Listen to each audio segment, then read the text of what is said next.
Hi guys, welcome back to my another blog. আমার অন্য একটা ব্লগে তোমাদের সবাইকে স্বাগত। আজকে আমি খুব সুন্দর একটা রমজান মাসের জন্য ইফতার রেসিপি নিয়ে এসেছি। আশা করছি প্রত্যেকের ভালো লাগবে। একদম ঠান্ডা ঠান্ডা মন প্রাণ জুড়িয়ে যাওয়া রেসিপি। এটা হচ্ছে ফালুদা। এটা বাচ্চা থেকে বড় সবারই কিন্তু ভালো লাগে। এর জন্য এখানে আমি নিয়ে নিয়েছি 1/2 লিটার দুধ, চেরি, টুটি ফুটি, আমন্ড কুচি, রুয়াবজা, ফালুদা মিক্স আর নিয়ে নিয়েছি একটা আইসক্রিম।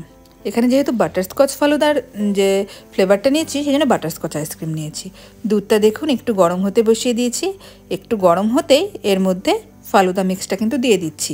দুধটা কিন্তু পুরোপুরি জাল দিয়ে ফালুদা মিক্সটা দেওয়া যাবে না, কারণ এখানটায় একদম হালকা যখন গরম হয়েছে তখনই কিন্তু ফালুদা মিক্সটা মিশিয়ে দিচ্ছি, কারণ এর মধ্যে কিন্তু কাস্টার্ড পাউডার দেওয়া থাকে।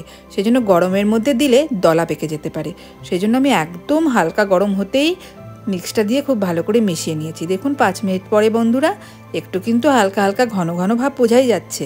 তো আরও 5 মিনিট পরে ফিরে আসছি বন্ধুরা। আরও 5 মিনিট পর দেখুন বন্ধুরা কতটা ঘন হয়ে গেছে। এবার এটাকে নামিয়ে নেব। এবার নামিয়ে নিয়েছি, দেখুন বন্ধুরা কালারটাই চেঞ্জ হয়ে গেছে, পুরো ঘন হয়ে গেছে।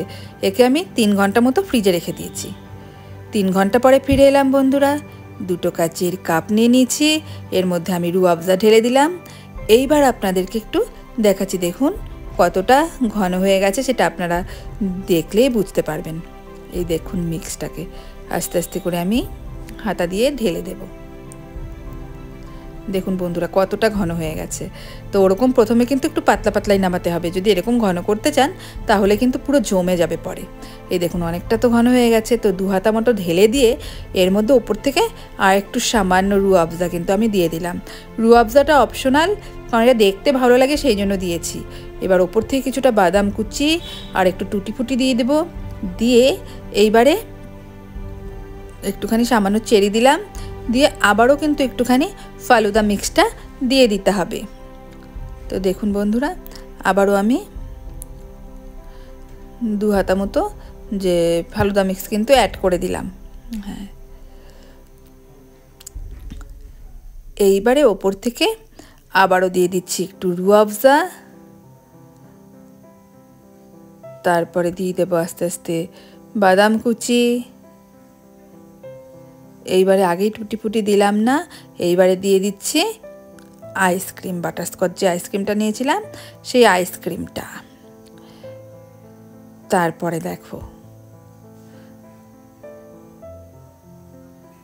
ওপর থেকে আবারও একটুখানি দিচ্ছি রুয়াবজা, কারণ লাল কালারটা না খুব সুন্দর লাগে দেখতে।